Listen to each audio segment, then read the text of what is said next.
రాష్ట్ర ప్రభుత్వం ఏ విధంగా పనిచేస్తా ఉందో చంద్రబాబు నాయుడు వాళ్ళ కుమారుడు మరి పవన్ కళ్యాణ్ ఏ విధంగా కక్ష సాధనకు చర్యలకు ఎక్కువగా పాల్పడుతున్నారు.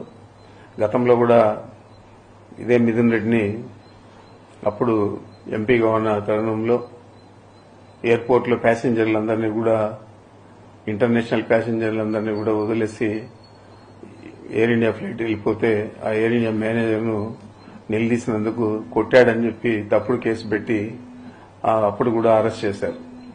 మరి అది తప్పుడు కేసు అని తేలిపోయింది. ఆ చెప్పిన సాక్షులందరూ కూడా మేము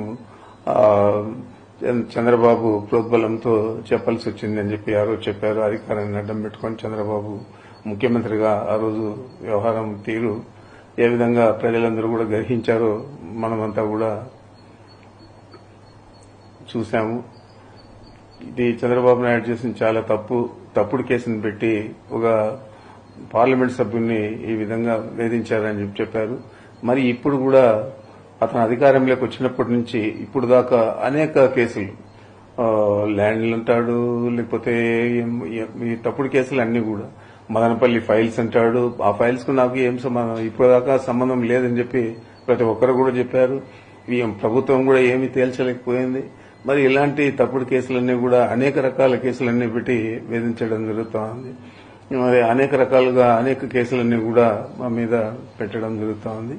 ఇప్పుడు తారస్థాయికి చేరి ఈ లిక్కర్ స్కామ్ లో మా తనయుడంటే మిథున్ రెడ్డి గారి ప్రమేయం ఉందని చెప్పి ఆయన 3 సార్లు ఎంపీకి రాష్ట్ర ప్రభుత్వంలో ఏమైనా పాల్గొనేదానికి పాలు పంచుకునేదానికి అవకాశం ఉందని అడుగుతాను.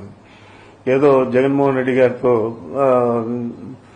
సఖ్యతగా ఉండాడని చెప్పి ఆ ఒక్క నెపం మీద అతని మీద ఫాల్స్ కేసు పెట్టి ఈరోజు మళ్ళా నిన్న సాయంత్రం అరెస్ట్ చేశారు. ఈరోజు జైలు కూడా పంపించే పరిస్థితి ఉంది. మరి మనం చూస్తా ఉన్నాం. ఇది కూడా చూడండి మీరు, తప్పకుండా ఇది కూడా తప్పుడు కేసుగా తేలుతుంది.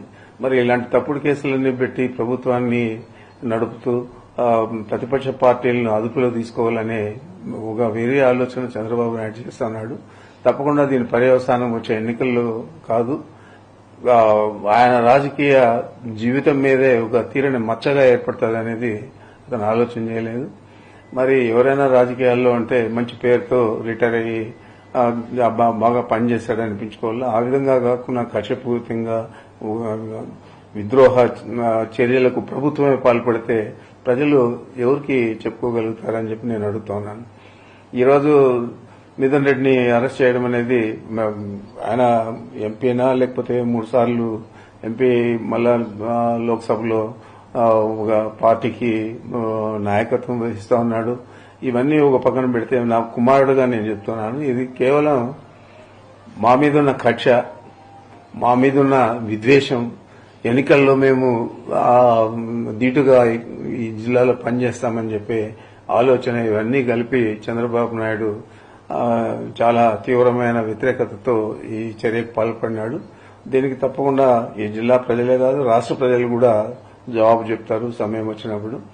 నేనైతే దీని మీద చింతించడం లేదు. ఏదైనా కూడా మేము తప్పు చేయలేదు కాబట్టి అరెస్ట్ చేసినా కూడా ఆయన కడిగిన ముత్యంగా మళ్ళా బయటకు వస్తాడు.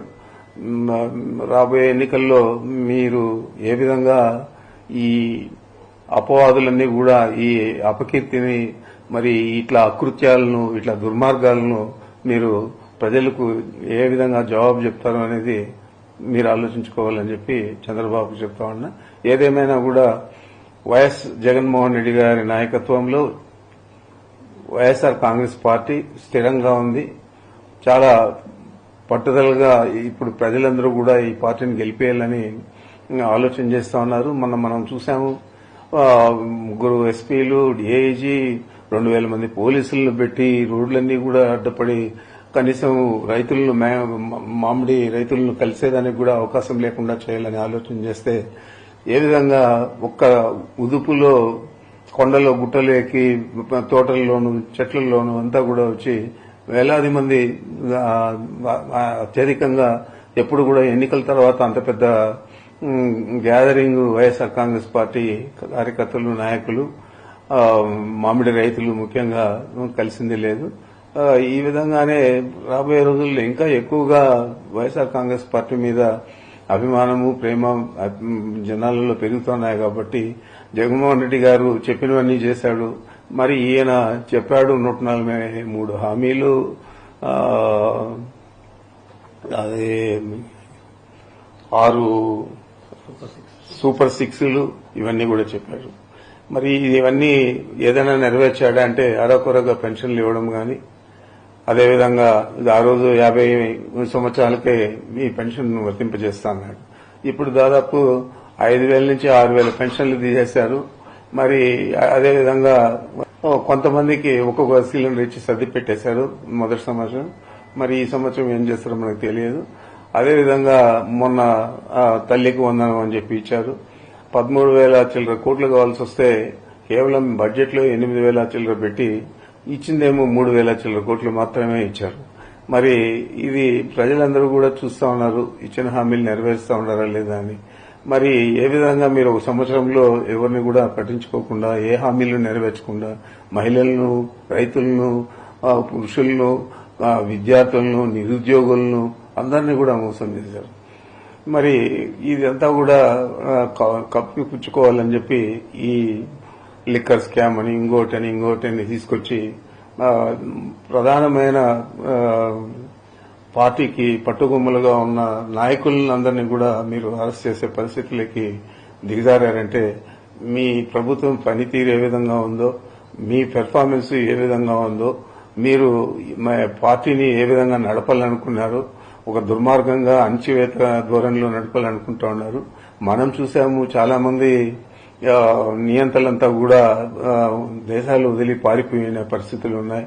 కొంతమంది అయితే స్వయంగా వారే సూసైడ్లు చేసుకున్న పరిస్థితులు కూడా ఉన్నాయి. మరి ఆ నియంత్రణల కంటే మీరేం పెద్ద నియంత్రణలు కాదు. మరి మీ పరిస్థితి ఏ విధంగా ఉంటుందో వచ్చే ఎన్నికల్లో చూద్దామని చెప్పి తెలియజేస్తాను.